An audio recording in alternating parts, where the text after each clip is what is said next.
A noite informativa edição de sexta-feira foram hoje a enterrar os restos mortais do menor de 7 anos, baleado na última terça-feira na cidade da Beira por um agente da polícia. Entretanto, o autor do crime continua foragido.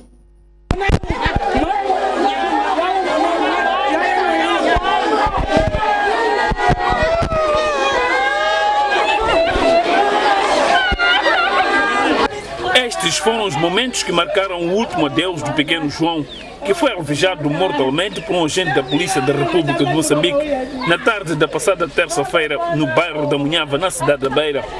Familiares e amigos juntaram-se na tarde desta sexta-feira na morgue do Hospital Central da Beira, onde, inconformados e desesperados, despediram-se do corpo da vítima sob o olhar atento e de compaixão de vários agentes da polícia que juntaram-se à família enlutada. A polícia assumiu desde o dia da trágica morte de João a responsabilidade do ato cometido pelo agente, fato que tem estado a contribuir para minimizar a dor no seio dos parentes da vítima. Assim como o governo ajudou, não é? Está bom, não ajudou as coisas, ficou bom. Só falta alimentação em casa aí. Falta aquele saquito, um saco de coisa de calafão. Outras coisas assim, mas o resto está normal. O problema não tem. Fez contato, o governo está a conduzir, está bonito mesmo. A polícia de diversa especialidade que se mobilizou para acompanhar de perto esta cerimônia fúnebre garantiu que investigações prosseguem no sentido de localizar o autor do disparo cuja bala atingiu mortalmente João. Dissemos no dia em que os fatos ocorreram que continuávamos a trabalhar no sentido de localizar tanto o colega, tanto ora envolvido, ou que foi indiciado no crime do presente homicídio. Continuamos a trabalhar e que ele ainda não foi localizado. O apoio prestado pela corporação a esta família termina por aqui? Como podem ver, estamos aqui que é para participar deste funeral, aquilo que é o apoio social do lado do comando provincial, vai continuar. Os restos mortais da vítima foram enterrar no cemitério hindu, localizado no bairro da Manga, na cidade da Beira. Ora bem, porque estamos sexta-feira, habitualmente, análise com António Frangulos. Muito boa noite, António Frangulos, bem-vindo aqui ao nosso espaço. Tivemos uma semana dominada praticamente pela violência. Aliás, basta que acompanhemos a última matéria. Boa noite. Muito boa noite, obrigado. Boa noite, estimados telespectadores deste programa. E assinar por baixo que de facto foi uma semana violenta, sentido criminal. Olhamos para a violência em vários aspectos, mas vamos aqui lançar um olhar incisivo para um caso que se deu na cidade de Maputo, de um jovem que mata a sua esposa e a seguir suicida-se, portanto, violência doméstica, um caso de violência doméstica a priori. Como é que olha para este caso? Estamos perante uma situação em que crescem números de casos de violência doméstica. O que é que estará por trás deste fenómeno? Bom, o problema da violência doméstica não é um problema novo. Sim. É um problema antigo e na perspectiva até de crimes passionais é um problema tão velho quanto a existência do próprio homem.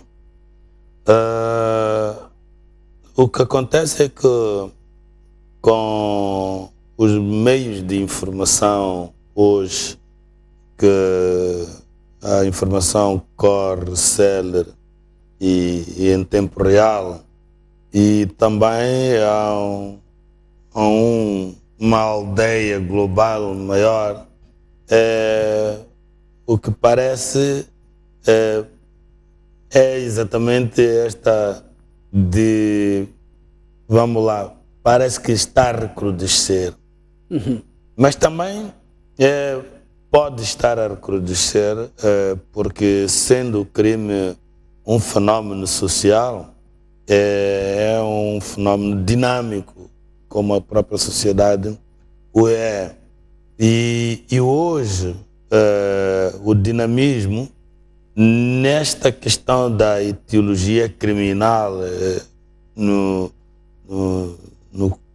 capítulo dos crimes passionais podem ter uma explicação teológica muito para aquilo que nós poderíamos chamar a ascendência, digamos, da mulher. Sim. Porque em sociedades onde a mulher não tem poderio nenhum, nem político, nem econômico, ela tem um caráter, né? Um caráter mais submisso. Exatamente. E nesta de submissão parece tudo estar a gostar, quando de facto não. E agora nós estamos numa sociedade que está a uma velocidade de cruzeiro, e a mulher a ascender a um poderio político que produz o poder econômico, e vice-versa, o poderio econômico também produz o poder político. E o que acontece é que, aliado a um problema também cultural, porque se nós formos a ver, geograficamente ou mesmo antropologicamente, havemos de encontrar que uns sítios têm mais, digamos, crime passional violento que outros, né? Onde marcadamente, não é? Nos tempos idos, o macho sempre marcou, digamos, uma presença maior. E quando há uma tendência de ascendência, portanto, do parceiro, a outra parte torna-se violenta. Ok. E a parte que está a ascender, há um certo quê de libertinagem mesmo, né? Porque a liberdade tem responsabilidade lá pelo meio, há um imperativo categórico kantiano, né? Tem um dever ser no meio disso tudo, há um dever, quer dizer, essa liberdade não pode ser alguma coisa que se confunda com uma anarquia, que se confunda com um livre arbítrio, não é? E até aquela máxima de a liberdade de uma pessoa termina onde começa o direito da outra pessoa.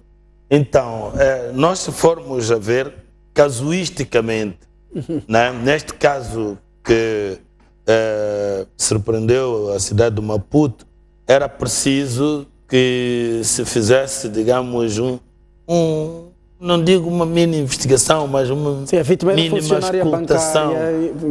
Mas procurar saber o que é que antecedeu isto.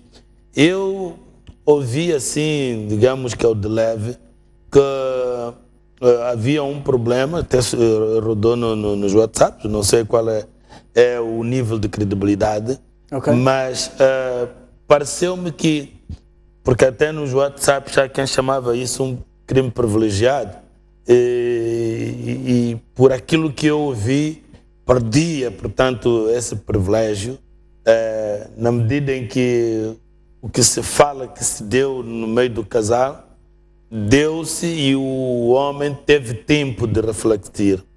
É só 3 dias depois, se não me engano, é que decidiu pôr termo à vida da mulher e eventualmente, pôr termo também à sua própria vida.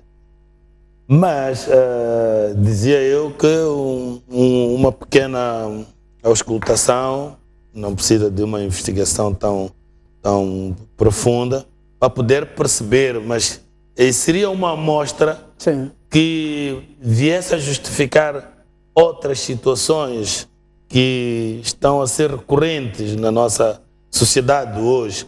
Porque quando eu, na etiologia criminal, portanto, nas causas do crime, quando eu coloco a questão cultural, eu quero também dizer que os valores morais hoje em Moçambique calçaram botas de patins, né? Calçaram patins e puseram-se a correr numa descida bastante íngreme.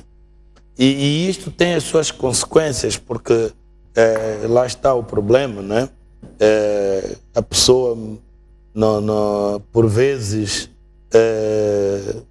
quer uma determinada coisa e aquela coisa, aquilo que o romano diz, ubi cômoda, ibi incômoda, quer dizer, tu queres as comodidades, tens que também saber arcar com as incomodidades dessa mesma situação. Sim. Então, algumas vezes você quer uma coisa que depois vai entrar em choque com uma série de referências morais, cívicos, etc, etc. E isto cria um choque. E na questão que eu levantava antes, que é a questão da ascendência da própria mulher, nós sabemos que muita digamos, fricção nos lares tem também a ver com esta questão. Mas não estará também a faltar preparação parte da contraparte para também receber este sinal de... Mas lá está, o problema cultural não penaliza só uma parte, penaliza as duas, mas cada parte, digamos, já a sua maneira. Eu vou dar um exemplo, porque por vezes, melhor do que a gente enunciar a própria teoria, um exemplo pode resolver muitos problemas. Eu sou socializado, sou criado numa sociedade hipermachista, não é? Okay. Onde o homem, quer dizer, tem que marcar a sua masculinidade, não é? Okay.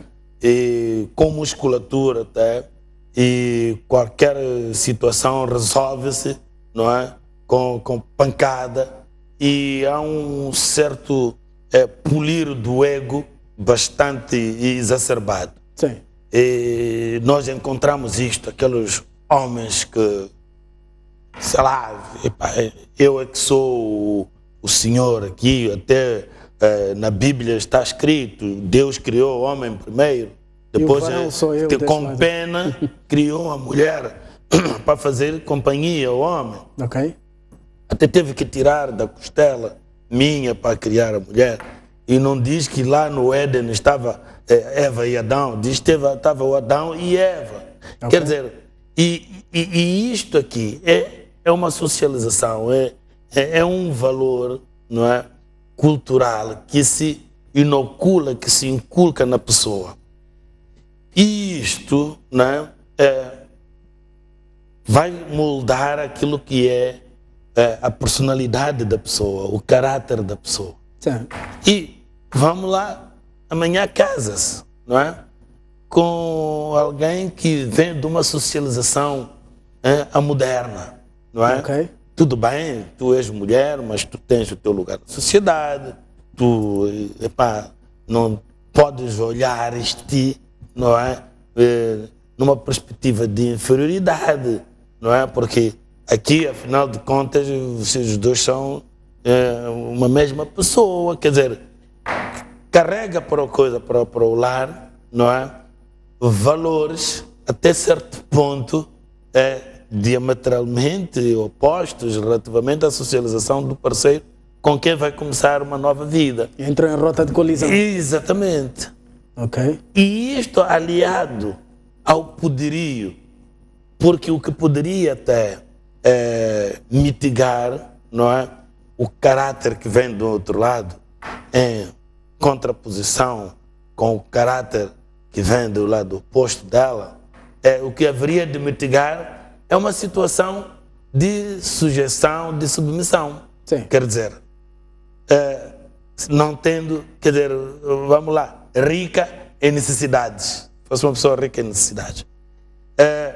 Mas no caso de uma pessoa autarca, digamos assim, né? Okay. Tem uma preparação, digamos, profissional, pessoal, acadêmica, e tem um emprego e, quer dizer, discute, digamos, aquilo que se diz taco a taco, não é? O dia a dia. Então, isto pode, em alguns momentos de desencontros, não é, produzir aquilo que podemos chamar de curto-circuito. Ok. E cada pessoa é uma sentença. A forma como este indivíduo pode encarar isso, não é? Sim. Varia de pessoa para pessoa. Eu me lembro de uma entrevista de já há anos, não pretendo aqui arrastar ou incutir qualquer machismo parte dos nossos telespectadores, mas lembro-me de uma entrevista já há anos dada pela então primeira-ministra Luísa Diogo, que dizia que ela era primeira-ministra, sim, para a sociedade moçambicana, mas em casa era a esposa do senhor Albano Silva. Estará aqui a faltar este tipo de valores, por exemplo, por parte da ala feminina, principalmente? Da ala feminina, sim, mas também, quer dizer, é preciso, isto é um bocado complicado, porque aqui interfere desde o cultural ao antropológico, sim, e o sociológico, e depois na periferia, mas com uma certa, digamos, com uma certa importância, também está o econômico, okay, né? E o político como poderes, poder econômico e poder político. E ela disse bem, e oxalá que até seja verdade, porque sim, pode ser um socialmente correto, okay, entende, né? Mas o que eu quero dizer é que, por vezes, os egos se chocam. Okay. E a forma de reagir varia de pessoa para pessoa. Cada pessoa é uma sentença. Porque, vamos lá, no capítulo daquilo que nós podemos chamar de delitos passionais. Sim. E aqui o delito no sentido criminológico, porque, por exemplo, o adultério, no nosso sistema jurídico, foi, por conseguinte, abolido. Sim. Já não é crime. Okay. Mas, criminologicamente, é um delito, porque o delito é todo aquele facto danoso, okay, né? Que cria um dano, provoca um dano social. Ora, o adultério provoca um dano real, socialmente. E neste dano, adultério, porque na vida de hoje não é só o adultério, sim, até porque o adultério é o ponto mais alto dos, sim, danos. Sim. Muitas vezes é a gota que faz o copo transbordar até. Mas é o dano, sim, dos danos. Okay. Né?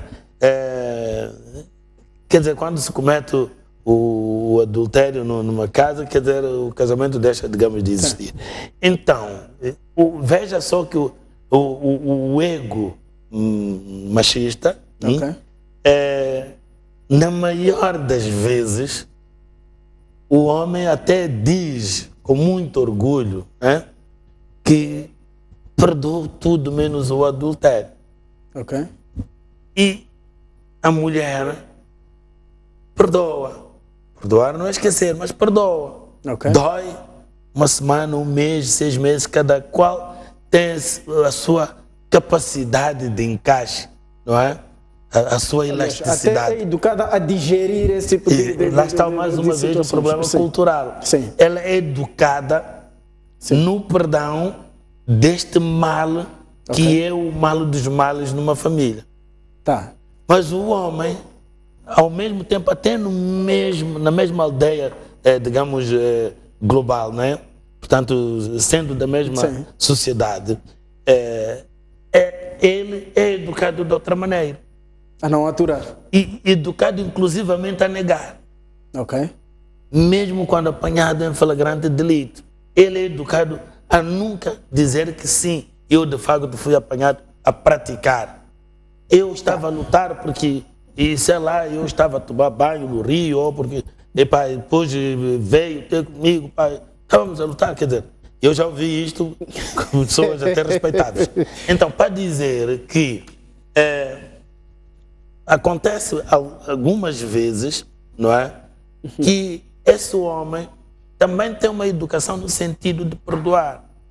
Ou ela mesmo, por qualquer fonte, leitura, cultura, igreja. Ele está, portanto, capacitado a perdoar. E consegue perdoar. Mas nos casos em que não é possível, e isto nós nem podemos sentir um complexo de inferioridade, porque se nós formos a ver os noticiários do nosso vizinho Portugal, em termos de cultura e língua, nós vamos ver que são muitos os casos de crimes passionais. Ainda há pouco, agora está a ocorrer um caso que foi tentativa de homicídio.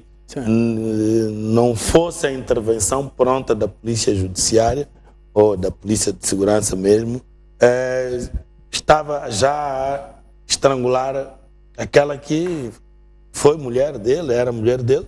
Passearam para a Espanha e tudo, sei lá, se era uma viagem de tentativa de reconciliação. Mas para dizer que nós não podemos pensar que é só conosco. Mas isto é da natureza, por isso que eu digo que este problema, o crime passional, dura igual tempo da existência do próprio homem. Então, nos casos em que o homem tem esta capacidade de perdoar, o dano é menor, mas nos casos em que ele não consegue conceber, é quando dá-se isto. Ora, eu dizia que estes casos tendem a multiplicarem-se quanto mais se multiplica, não é? Esta autacização da mulher. Quer dizer, quando a mulher se torna de facto autarca, é um bocado mais liberta, não é?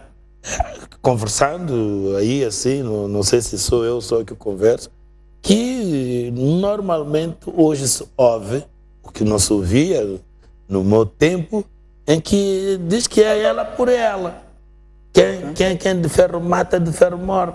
Então, se ele me pregou, eu também prego. Não sei se você entende. Então, isto torna-se recorrente. E quando ele descobre, muitas vezes nem quer saber que ele é que foi o causador, né? Passa a vítima e de vítima, como tem mais músculo, né? E passa a vitimante. Né? Antônio Frangulos, a questão que eu lhe coloco é, no momento em que vivemos, no mundo em que vivemos, como de forma antecipada notar que estamos perante uma situação em que poderemos resvalar a um crime de violência doméstica? Como notar, como detectar que para o meu parceiro, ou no meu parceiro, há sinais de violência e é possível evitar situações destas? Como é possível farejar sinais de violência num casal? Embora não seja assim de fácil prevenção. Falo dos dois lados. Sim.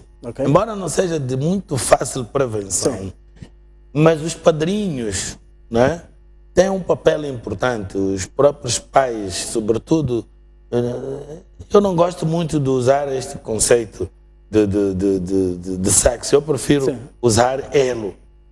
O elo mais fraco, porque em alguns casos até o homem, o elo mais fraco. Eu tive casos quando polícia de investigação criminal, em que tive, portanto, indivíduos que levavam porrada com as mulheres, né? E vinham se queixar, até fugir de casa, né? Porque estava a levar uma sova com a mulher. Mas, então, nessa perspectiva, o elo mais fraco é o homem. Então, só que na maior das vezes, em termos de musculatura, o elo mais fraco é a mulher. Então, os padrinhos, né, têm um papel. Os pais também têm um papel. No sentido de dizer, olha, sempre que você ver que há uma situação, mas não pode se fechar. Tem que se abrir a alguém, sobretudo que possa dar um conselho. E o conselho vai sempre depender do nível das divergências, das desinteligências que se encontrar. Porque se os padrinhos forem daqueles muito atentos, podem concluir que aqui é irremediável. E dependendo sempre da causa, puderem até prever que isto pode dar naquilo.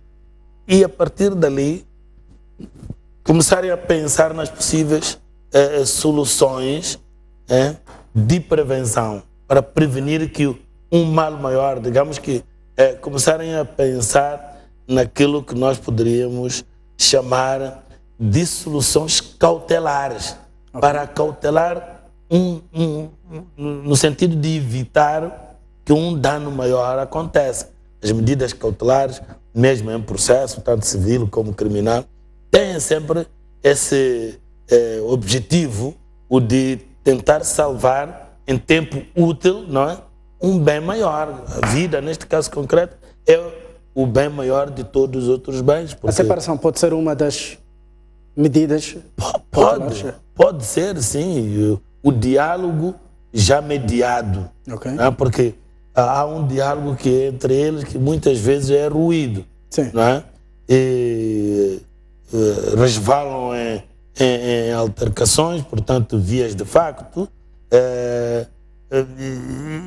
E quando é assim, melhor que alguém que eles respeitem, não é? Entre pelo meio e diga uma palavrinha que pode até reconciliar, como pode aconselhar no sentido de encontrarem as soluções mais razoáveis, porque eles podem ter os misturados bens, podem ter filhos a criar, e que esses filhos, embora o ideal é estarem, crescerem no meio em que os pais estejam os dois, não é? Precisam do calor dos dois, do carinho dos dois, mas na impossibilidade, pelo menos que os dois estejam vivos, porque até a cota parte, não é? Econômica, no sentido de dar uma mesada aos filhos, os dois pais, cada um à sua vez, darem para a educação desses mesmos filhos, é muito bom do que eles partirem, como neste caso corrente, partiram os dois e alguém vai ter que arcar, os pais dela, os pais dele, mas quando eles podiam encontrar um meio termo, da mesma maneira que sentaram-se e acordaram juntar-se, podem sentar e acordarem separarem-se. E no sentido, ou querendo dizer, que a via que tomaram é das piores. Nem se pode dizer não é das melhores, é das piores. Quer dizer, não pensaram nos filhos, não vou dizer não pensaram, que até nem ela não pensou, não se juntaram e atiraram-se ao mar. Ele é que tirou a vida dela e depois tirou-se a vida. Portanto, ele foi egoísta demais, foi hiper egoísta. Não pensou nos filhos acima de tudo. Se tivesse pensado um bocadinho, não sei quantos filhos tem, para ter dois, deixa 2 filhos. Se tivesse pensado nos 2 filhos, no amor que aqueles 2 filhos precisam e vão precisar por mais tempo dos 2, ele não teria feito isso. Mas isso não se pode ajuizar, cada cabeça é uma sentença, eu já disse. Mas eu penso que a família, que é uma grande instituição, tem que estar muito presente. Mas para estar presente também tem que se convidar, porque quando os filhos vão ao casamento, não é? Já são, digamos que, autarcas, e os pais só podem vir quando chamados. A bodas e a batizados só se vai quando ser convidado. Então, mas também é preciso que os pais sejam dialogantes, e sobretudo antes deles se juntarem, nossos filhos, né? Quando vocês estiverem, nós estaremos sempre presentes. Nós queremos estar sempre presentes, mas para estar, vocês têm que nos convidar para podermos estar presentes. Os vossos padrinhos. Eu sou padrinho de cerca de 100 pessoas. E consegue controlar? 50 e tal casamentos, já passo dos 50 e tal. Eu posso dizer que o único casamento que eu me lembro que ruiu, ou que se separaram, eles não vieram dizer nada. Porque temos outros casais, né, afilhados, que vieram nas piores condições, em alguns casos, a dizer: padrinho, eu nem quero ouvir. Esta é de vez, ela tem que ir embora, já não quero, não sei o que mais. Posso falar? Posso. Então, vamos fazer uma coisa. Eu não gosto de falar com a cabeça quente. Arranja um dia, mas daqui a 3, 5 dias. E peço-te, por favor, durante esses dias, antes de falarmos, atura a sua mulher em casa. Vê lá se consegue. Se não conseguir, também nesses 4, 5 dias, telefona-me e diga que não consegue aturar. E depois conversamos. Conversar. Isto, Dale Carnegie ensina isto. Quando estás chateado com o teu amigo, experimenta escrever uma carta e dizer-lhe tudo que vai na alma. Mas não endossa, não manda. Dobra e põe na gaveta. 3, 4, 5 dias depois, escreve outra. A querer dizer-lhe tudo que lhe vai. Depois de 5 cartas passadas com um intervalo de 3, 5 dias, há de ver que a primeira não vais mandar. A segunda vais ver, é muito agressiva também. A terceira, idem. A última já não dizes quase nada, também não vais mandar. Portanto, com ânimos quentes não se resolve nenhum problema. António Frangulhos, vamos olhar para a violência num outro prisma, vamos olhar para um fenômeno que está a ganhar contornos alarmantes, que é a polícia atirar contra cidadãos civis. Quando a noite informativa começava, estávamos a acompanhar a matéria ligada ao baleamento de um agente policial a uma criança de 7 anos, mercê de um desentendimento. Que polícia é que nós temos hoje? O que é que está a acontecer? Este é um fenómeno que já vai... está praticamente a normalizar-se na nossa sociedade. O que é que estará a acontecer? Bom, o que está a acontecer de facto é que primeiro a polícia foi concebida como uma escola. Sim. Né? Uma escola que tinha até uma missão, forjar o homem novo. E os centros de preparação até eram considerados, portanto, político-militar, como laboratórios, em que o homem entrava com todos os vícios de uma ponta e saía do outro lado, o outro homem. E no dizer do saudoso presidente Samora. Mas isto foi até pouco mais ou menos 89, 90. Com a mudança, não é, da até filosofia do próprio Estado, de filosofia marxista-leninista para uma filosofia capitalista, não é, uma economia do mercado, digamos, a 2 velocidades. E depois foi violenta a mudança. Sim.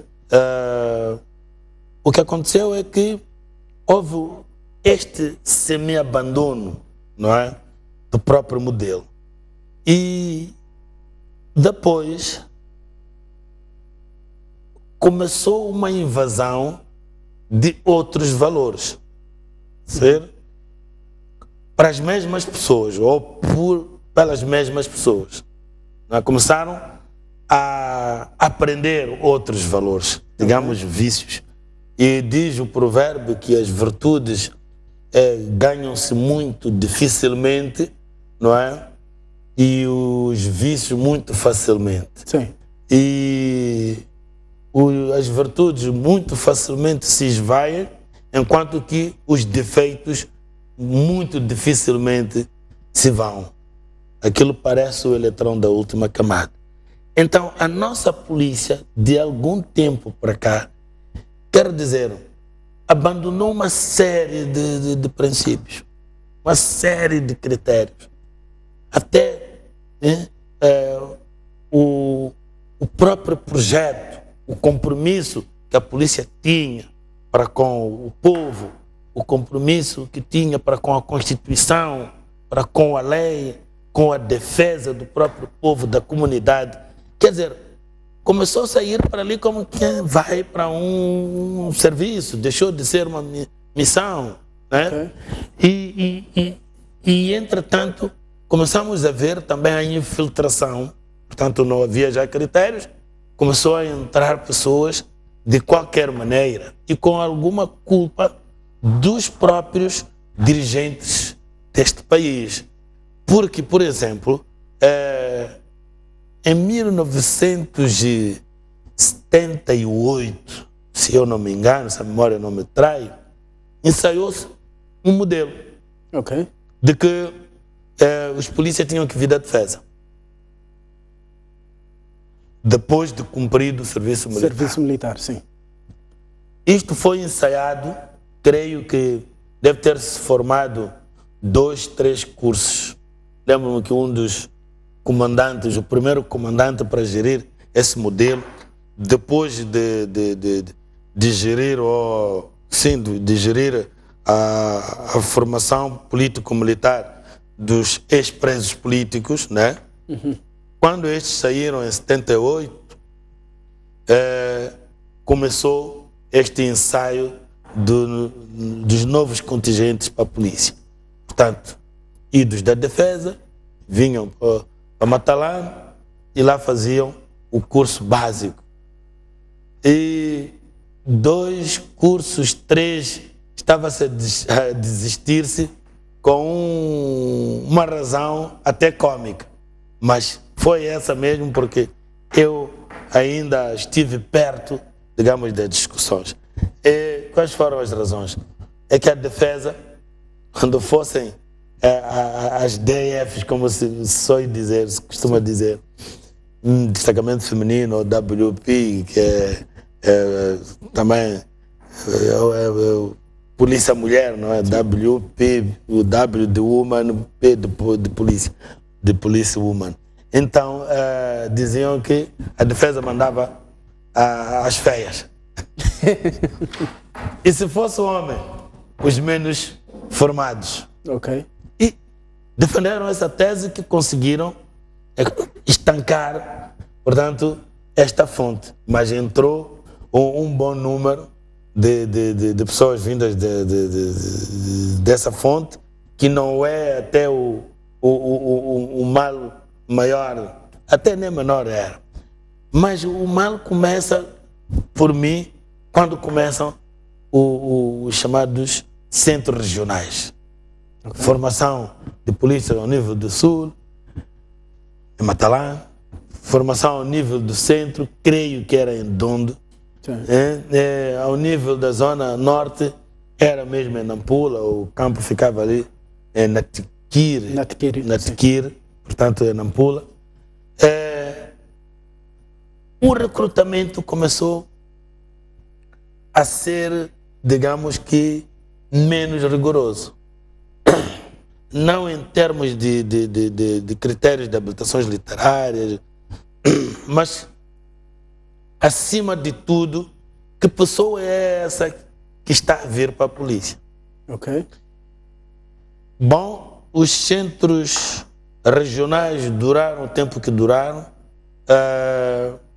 mas depois de entrar também muita gente com digamos, uma consciência, né? E, digamos, um comprometimento, uma responsabilidade, digamos assim, diferente da outra leva. Eu procuro sempre evitar isto, porque toda geração gosta de falar bem da sua geração, e a nova também, e depois entra em choque, tal crise de gerações. Mas convenhamos que se diga, no nosso tempo havia mesmo uma rigorosidade extrema no recrutamento. Atualmente falou sobre gerações. Nós assistimos uma mais recente, que é a dos bairros, por aclamação. Este indivíduo serve para ir à polícia? Sim, não sei como é que era feito. Este modelo funciona? No nosso tempo até nem era esse o modelo. O modelo era de informação. Quero dizer, havia uma seleção, sim, ao nível comunitário, com a comunidade ali, sim, mas depois havia pessoas autorizadas que conheciam as pessoas. Até chegava a dizer, olha, Nós queremos um que até nem é voluntário, nem é selecionado, é preferível fulano do que aquele fulano. Porque conheciam bom comportamento, etc, etc. E nós, se formos a ver, esses primeiros grupos são grupos de maior parte, né? Não quer dizer que não haja exceção à regra, mas grupos de pessoas que eram pessoas, digamos, de família, né? que traziam uma mais-valia no que concerne a valores, etc, etc. Valores morais, acima de tudo, porque para esta missão, valores morais precisam-se. Então, o que aconteceu é que, quando formos a olhar já para os anos 94, 95, 96, estamos a falar já até do multipartidarismo, e que, ao nível da própria superestrutura política, já começaram também outro tipo de problemas, né, de governação, né, com exemplos não muito bons. Okay. Começam as teorias para defenderem determinadas práticas. Por exemplo, quando se falou da criação de uma burguesia nacional, não é? De um empoderamento de uma classe média nacional, porque não podemos, né, suportar um país, né, sem termos um poderio. Sempre virão de fora pessoas para virem explorar as nossas riquezas. Mas só que isto foi, digamos que, implementado com um maquiavelismo, digamos que, econômico extremado. Portanto, onde a lei que se instalou, que se criou, é a lei do vale tudo. Ora, nós vimos, a partir daí, uma corrida desenfreada dos políticos, não é? Para ficarem ricos, não é? Sobretudo quando se está no governo, e isso até dura até os dias que correm, né? Quando se vai para ali, é para se ficar rico, né? Nós conhecemos indivíduos que, antes de serem dirigentes do governo, até andavam mesmo a pé, andaram de bicicleta, andaram de lado, saíram do lado, ficaram no governo e, de repente, já tinham o que têm, se calhar até hoje. E, como um exemplo vem de cima, o bom e o mau também, não é? Aqui nós encontramos, porque estamos a falar da criminalidade, da polícia, etc., encontramos os generais também nesta corrida desenfreada. Okay. Né? Comprar caminhões, fazer acordos aí, não sei com quem, para poder-se adquirir caminhões, distribuir-se pelos generais, distribuir esse terreno, depois tem que se construir, a todo custo tem que se criar, produzir, acumular um patrimônio. E, entretanto, os que estão na base estão a ver. Não andam assim, estão a ver. Os generais, os comandantes, afinal, e eles vão fazendo o mesmo, a tal era do cabritismo, né? Como onde está amarrado. E começou-se a amarrar onde pode comer. Okay. Né? E de cabritismo fomos para o boísmo, que é o exacerbado.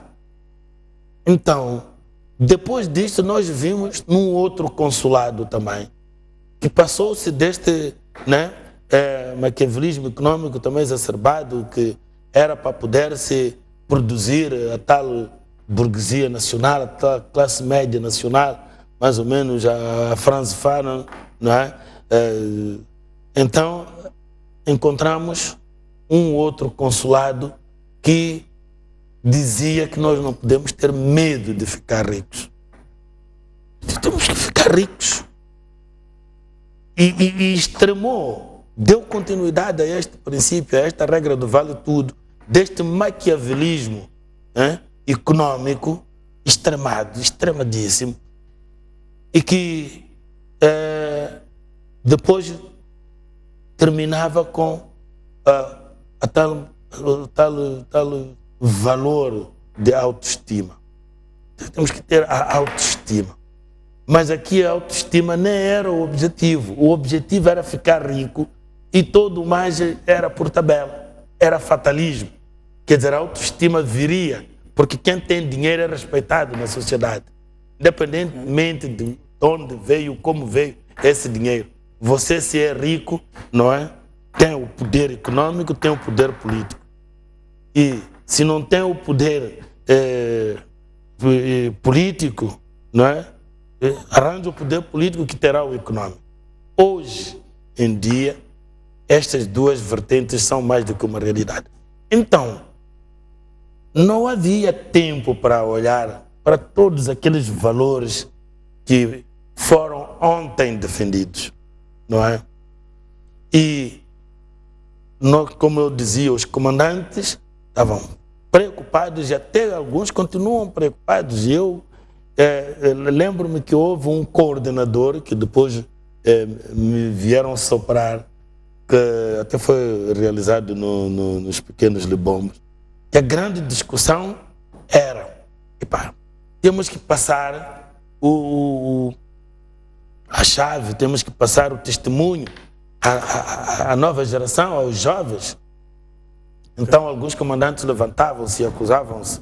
Não, como você já está feito, já está organizado, nós ainda não estamos organizados. Então a discussão foi, maioritariamente defendeu esta tese, que precisamos de mais uns anitos para ver se nos organizamos. Mas de que maneira que um comandante, um general na polícia, ali é mais uma missão que outra coisa, se organiza? De que maneira? Então, exatamente criando negócios e validando uns até por negócios mesmo não muito ortodoxos, uns por criação de empresas de segurança privada, e outros, em verdade, mesmo por aquilo que eu chamo o negócio escuro, né? O mundo escuro do ilícito. Okay. E os peões são os policiazinhos. E esses conhecem todos os negócios dos chefes. E eles, que também são pessoas, não é? Não se fizeram derrogados e nem se estão fazendo derrogados. E isto veio dar uma derrocada quase que total e completa àquilo que são os valores. Hoje, para se recuperar, vai ser um trabalho bastante árduo. O que nós vemos é simplesmente uma consequência do que já aconteceu. E nós sabemos que, de forma desorganizada, não é? O crime instalou-se dentro da polícia. De forma desorganizada, porque eu não quero acreditar que exista um sindicato, não é? Com pontapés e medidas do rumo ao Maputo dentro da polícia. Mas que existe uma instalação de focos, de células criminais dentro da polícia. Eu não tenho dúvidas. E com agravante, a polícia, infelizmente, o Ministério do Interior, os dirigentes sempre vieram de algum sítio, né, pouco explícito. Sobretudo os militares da defesa, do Ministério da Defesa. E o que é que sempre aconteceu? Quando viessem militares, traziam consigo os seus homens de confiança. E esses homens de confiança, quando terminasse o consulado, não iam com eles. Se eram pessoas, intuito por só, de confiança daquele, devia também partirem com ele. Mas não, foram ficando. Okay. Foram ficando. E, em alguns casos até, um determinado chefe, estando num outro ministério, sobretudo da defesa, ou mesmo na presidência, está de saída, então o seu ajudante de campo, né, manda para a polícia e com uma patente alta, sem ser inclusivamente da carreira. O que estou a dizer, há pessoas que nesta altura estão a maniantar a cabeça no sentido de anuência. Porque é verdade, vir alguém de uma outra carreira para chegar a dizer que, olha, aqui passa a ser adjunto do comissário da polícia, passa para comandante provincial, ali e acolá e não sei o que mais. Então, foi entrando gente, e estes, por sua vez, a partir de uma altura que se instalam, também criam outro tipo de corredores, vão fazendo entrar gente, e hoje está uma amálgama dentro da polícia.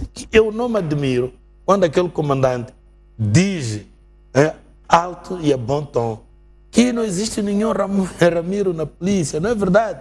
Eu fui professor de um Ramiro que é polícia, na UDM, e está aí no Ministério do Interior, inclusivamente. Esteve no comando geral, não se deu, parece, com o próprio comandante geral, não sei quem era na altura, mas está aí, ele até veio ter comigo. Eu estou muito mal. Por quê? Mas diz que não existe nenhum Ramiro na polícia. Eu sou Ramiro. Mas isso para dizer o quê? Que não há, de facto, um controle, porque não é fácil. Formados no centro de Matalana, formados no centro de Natiquir, formados no centro de Dondo, os que vieram da defesa, os que vieram de Pemba com o governador fulano, que depois veio para ministro do interior, os que vieram, não sei, quer dizer, vieram de tantos sítios, tem que se sentar e fazer um trabalho de facto de coisa. Agora, a degeneração de valores foi acompanhando esta degeneração da própria máquina. Não quer dizer que aquilo esteja tão desorganizado. Não. Tem alguma organização. Sim, senhora, existe uma organização administrativa e tudo, mas nós não podemos pensar que é quanto basta, porque não vamos conseguir explicar o que está a acontecer dentro da polícia. Daí que o polícia hoje, encontramos polícia e não se importa de mandar o tiro para uma criança. Quer dizer, não há nada que justifique, porque se é criança é que nem sequer tem capacidade judiciária. Não entra na cadeia com menos de 16 anos. Não sei quantos anos é que tinha aquele miúdo. 7 anos. 7 anos. Portanto, o que é que pode justificar? Formação. Ou tinha consumido alguma bebida psicotrópica, se é que existe uma bebida psicotrópica e alucinogênica. Ou que erva que tinha fumado. E isso não é coisa de outro mundo. No nosso tempo, era um crime que ia parar na reeducação. Mas hoje, eu acredito que fumem. E, aliás, ainda há pouco tempo, uns polícias, mas que estão na intervenção rápida, dos afetados lá para Muxungue, vieram sacudir um muro vizinho da minha casa. Agora alguém sacudiu o meu, estava a reparar, mas não foram esses. Esses sacudiram o muro vizinho, em pleno dia, e como eu estivesse ali perto, e outros mirones fomos para ali, quando fiz isto, não consegui conter-me, cheirava suruma. Olha lá, mas vocês estavam de olhos vermelhos, completamente drogados. Via-se o fardamento ali, não é? Militar. Estavam a caminho, estavam num Ranex, uma coisa qualquer. Parece que iam apanhar o autocarro para poderem ir para lá, para o teatro de operações, né? Mas, para dizer o quê? Quer dizer, nós ontem tínhamos era a 7ª Brigada, eu não me esqueço, que era a Brigada contra a Droga. O Nhanal era o chefe daquela brigada, o Nhamona, ainda me lembro desses todos. O Fortuna Jaime também trabalhou ali naquela brigada. E eu não sei se hoje existe a Brigada contra a Droga. E se existe, eu não sei se de facto é tão operacional como era antes. Porque acontece que hoje só falta legalizar essa própria droga, assim como se legalizou o aborto. Tá. Então, temos uma grande crise para concluir. Uma grande crise moral dentro do coisa da polícia. E é uma crise que podemos muito categoricamente chamar de crise estrutural. Não é já conjuntural. E que vai precisar de uma grande reforma. Quando é crise estrutural, precisa de uma grande reforma para se resolver. António Frangulos, vamos encerrar a nossa conversa com um tema. A semana foi também dominada pela disponibilidade da União Europeia em ajudar o país para uma paz efetiva, mesmo na senda desta trégua de 60 dias. Porém, a União Europeia disse que qualquer apoio ao orçamento do Estado dependia do entendimento entre o governo e o Fundo Monetário Internacional. Que recado é que a União Europeia pretende aqui passar para o governo moçambicano? A César o que é de César, a Deus o que é de Deus. Nós oferecemos a nossa diplomacia, damos toda a disponibilidade diplomática e até porque não é só diplomática, quando se oferecem desta maneira, inclusivamente criar as condições materiais para que tal aconteça. A paz. Quer dizer, é uma oportunidade para não se perder. Eu acho que devemos até descalçar um bocadinho, qualquer orgulho da nossa parte, porque às vezes se fala do orgulho no vazio, que até pode ser o nosso, não sei muito bem. Mas não deixou de sublinhar que, quanto ao problema econômico, é com a instituição econômica, o FMI. União Europeia, sim senhor, posso mobilizar, eles têm dinheiros, mas não são dinheiros para poderem, digamos que, estruturar a nossa economia. Não. Esses dinheiros para poderem prosseguirem fins de diplomacia, mediação aqui, mediação acolá, tudo bem. Mas, quanto à questão da estruturação econômica, é com a instituição econômica, FMI. O mesmo que dizer que, olha, não pensem nunca, como em algum momento chegaram até a dizer euforicamente que estamos no bom caminho, está toda uma possibilidade aberta de conseguirmos aqui um financiamento para podermos pôr a nossa economia a marchar.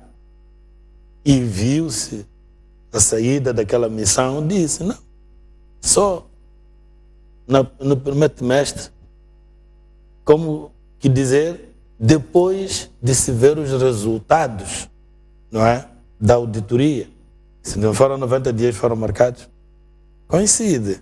Então, o tal primeiro trimestre, que foi apresado, coincide com os 90 dias do prazo da auditoria. É mais um sinal de que adivinha-se dias difíceis para este ano de 2017. Sim, porque não será do pé para a mão que isto vai... Porque mesmo que te deem dinheiro hoje, você terá que reestruturar muita coisa. Há empresas que fecharam, há empregados que foram despedidos. Não, quer dizer, não será de um dia para o outro que vai levantar a cabeça. Mas é verdade que a vida vai melhorar. Vai melhorar.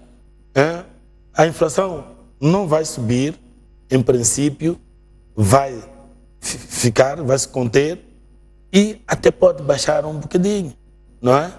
E isso pode trazer um alívio, e aliado ao problema paz também, não é? Nós vemos, né? Não faz nem sequer um mês, o tomate já baixou, né? Sim. Já nas festas... Já a fluidez, pelo menos, exato, baixou para 800, ora para 1.500 ou 1.800 ou coisa por si. E vai baixar cada vez mais, desde que haja esta movimentação. Traz o produto de lá de cima, cá para baixo, vice-versa e tudo mais. Então, significa que a vida dos moçambicanos não vai continuar na mesma, apertadíssima, vai aliviar um bocado e até pode aliviar mais desde que haja de facto um esforço no sentido de cumprir o que deve cumprir, porque como infrator você não tem muita chance. Okay. Você só pode cumprir aquilo que está estipulado nas normas. E essas normas existentes antes de você, inclusivamente, infringi-las. Cometer ou praticar estas infrações, dívidas e companhia limitada. As normas já existiam. Portanto, isto é um princípio de Feuerbach, não é? No crime sine lege prévia. Não pode haver uma infração sem uma lei escrita previamente. Okay. Portanto, o que eu vou fazer vai dizer que é crime porque está escrito aqui antes de eu cometer este facto criminal. Não vais legislar porque eu cometi, como se fez uma vez na lei, acho que foi 297 ou coisa parecida, né? 97, a lei do Cotói, estão a fugir, em que se fez e depois retroagia a partir da independência, que era para poder apanhar o Cotói que tinha acompanhado os rhodesianos em Esqualaquala, para poder bombardear ali os caras do Xintonhana e companhia limitada.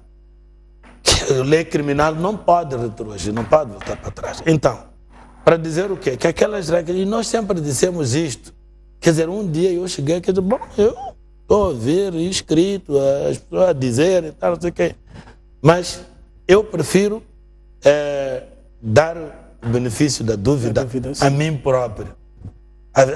A ver, vamos. Porque eu dizia até, não estou em crer que o que se está a dizer venha a acontecer. Porque o que justificaria isso, a lógica disso, só podia ser a ausência dessa mesma lógica. Mas esta resposta da União Europeia significa que houve qualquer interesse ou pedido por parte do governo moçambicano de algum apoio financeiro? A oferta da diplomacia. Esta oferta da diplomacia para a paz, porém... Também para... Sim, quer dizer, a diplomacia moçambicana não deve estar sentada a dormir, porque nem dá para sentar. É só uma questão de ver. A questão do 13º salário é um mau sinal. Então, eu quero acreditar que a diplomacia moçambicana está a fazer tudo por tudo para ver se eles entendam. Quer dizer, no sentido de nos entenderem, né? E nos compreendam, né? E fechem um olhito e nos deem pelo menos um, porque estamos a precisar de um dinheiro para podermos andar. Não só. Em março vai começar a Assembleia. Sim. E começa logo com o orçamento. Qual é o orçamento que vais lá coisa entregar na Assembleia? Que conta com qual dinheiro? Complicado. Só de coisa de impostos? Das taxas aduaneiras e algumas aí, multas e não sei o que. Quer dizer, o país é muito grande. É muito grande e já tinha compromissos que estão parados por todo lado. Obras estão paradas, já adjudicadas e empreiteiros já tinham começado. Eles estão a registrar com cada prejuízo. Quer dizer, é um problema sério que o país atravessa. É um país que está nesta altura, como dizia Santo Agostinho, ao apelar para o céu, apelar para Deus, se Deus lhe pode ouvir. Deus ouviu os do Antigo Testamento, os Davides e Moisés, ouvia. Agora está muito longe. Pode ir para o sítio mais alto, Deus já não te ouve. Então, a situação não está muito boa. Quer dizer, é verdade que nós estamos naquela situação de 85, mas a situação não está muito boa. A pessoa em casa sabe o que é que estou a dizer. Eu, a partir de mim mesmo, sei o que é que estou a dizer. Quer dizer, se a pessoa comia, não é, o pão com tulipa, não quer nada, tem que se contentar com um sucedâneo, uma margarina, e não verdadeira manteiga. Ou uma manteiga rama, que não é o mesmo que tulipa. E por aí em diante. Já há uma consequência, não é, real nas famílias. Até no campo, onde a gente sempre teve a crença de que ali não tem televisão, não tem jornal, esses aí não percebem do que está a acontecer. Agora já percebem, porque quando vão comprar uma caixa de fósforo hoje custa mais um meticais, amanhã custa mais 2 meticais, porque está sempre a subir. E o clean, aquele clean para lavar a roupa em pacotinhos, né? Há famílias, né, que a velha vai vender os montinhos, não sei o quê, e no dia seguinte manda a criança para ir comprar um bocado de açúcar, um bocado de clean. Todos os dias a criança vem dizer vovô ou mamãe, dizem que é tanto. E na conversa, passa a palavra, estão sabendo do que está acontecendo no país. E os dirigentes, nesta altura, estão politicamente penalizados. As pessoas estão a falar mal a cada metro quadrado deste país, dos seus dirigentes políticos. Agora já começou o problema da água, e não se sabe até onde é que vai, se de facto vai até dezembro. Eu não sei onde é que vamos parar. Já imaginou a cidade de Maputo? Só 24 horas sem água na cidade. Já imaginou? É um caos, sem energia. É um caos autêntico. Aquilo é para feder, até a pessoa passar pela Eduardo Mondlane, sentir cá fora que é para aquele prédio todo está a feder. Porque não sai água 24 horas, não há energia 24 horas. O que é que fazem, não é? Com os dejetos na casa de banho, o que é que se faz com as poucas comidas que estão no congelador, na geleira? Quer dizer, isto dá um caos autêntico. E a própria energia custa dinheiro ao Estado. É por isso que já a publicidade, em vez de a gente consumir muito, a consumirmos menos, porque a energia custa dinheiro. A água também está a faltar. E estão a pedir às populações para poupar a água. E andar atrás já dos tubos onde verte, porque está-se a gastar água de borla. Porque o rio Umbeluz, o Incumate, ou lá o que seja, estão a secar. E somos um país, infelizmente, que ainda não resolvemos este problema de podermos parar a água. Quando a montante chove até demais, a água vem de lá e cria todo tipo de estragos e vai terminar aonde? No mar. No mar. E depois ficamos mais uns 6 meses a precisar dela. Temos um outro problema, são os animais que vão morrer, as machambas que não se vão regar. E depois, quando vem, só vem para estragar. Quer dizer, nós já devíamos, até com esses dinheiros das dívidas, se tivéssemos pensado num país, o que de facto não cabe na cabeça de ninguém, que uma só pessoa ou um grupinho de pessoas, não é, possa ter penalizado toda uma população, todo um povo moçambicano. E as coisas, eu digo com toda a franqueza, não podem terminar assim. Tá. António Frangulos, muito obrigado pela sua presença nos nossos estúdios. Sexta-feira seguramente estará cá de volta para mais temas a serem analisados. Muito obrigado. Bom fim de semana. Obrigado. Vamos a esta altura sair para uma curta pausa. Voltamos dentro de